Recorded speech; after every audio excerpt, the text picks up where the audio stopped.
Soms net op 'n gewone dag word ek en jy ook gekonfronteer deur die Goliats in die lewe. So was dit ook vir Dawid, toe hy daar na die vallei van Ela gegaan het. Ek lees vir ons uit 1 Samuel 17 vers 45.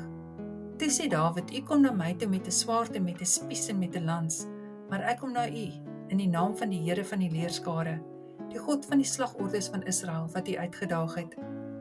Hier by die vallei van Ela was die grensgebied tussen die Filistyne en die Israeliete. Hier het hoë spanning geheers, want die twee weermagte was teenoor mekaar opgestel. Net een man het daagliks hierdie stilte verbreek, Goliat van Gat.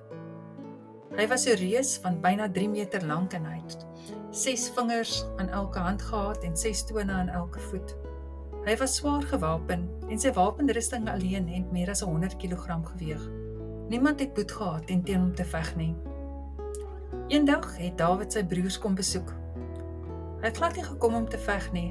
Hy het brood en kaas op bevel van sy pa uit Bethlehem uitgebring. Hy was die jongste van die 8 seuns, 'n skaapwagter en glad nie 'n soldaat nie. Maar toe hy hoor hoe Goliat die naam van die Here laster, kon hy nie langer stil bly nie. Dawid het geweet, dit gaan nie oor wie die sterkste is hier nie, maar op wie op die Here vertrou. Saul het sy wapenrusting vir hom aangebied, maar uiteindelik het Dawid besef, hy sal op sy eie moet gaan in die krag van die Here. Hy het na die spruit toe gegaan en afgebuk en 5 klippe gekies. En met sy slinger in sy hand en geloof in sy hart, het hy gestap na Goliat toe. En voor die reus se stem weer kon dreig, het Dawid sy slinger gedraai en 'n los klip het vir Goliat tussen die oë getref. Daar het hy neergeval, waarna Dawid gehardloop het en hom onthoof het met sy eie spies. Dawid het nie vir Goliat oorwin omdat hy sterker was nie, maar omdat hy in die naam van die Here gegaan het. Ek wil vra, wat is jou vallei van Ela?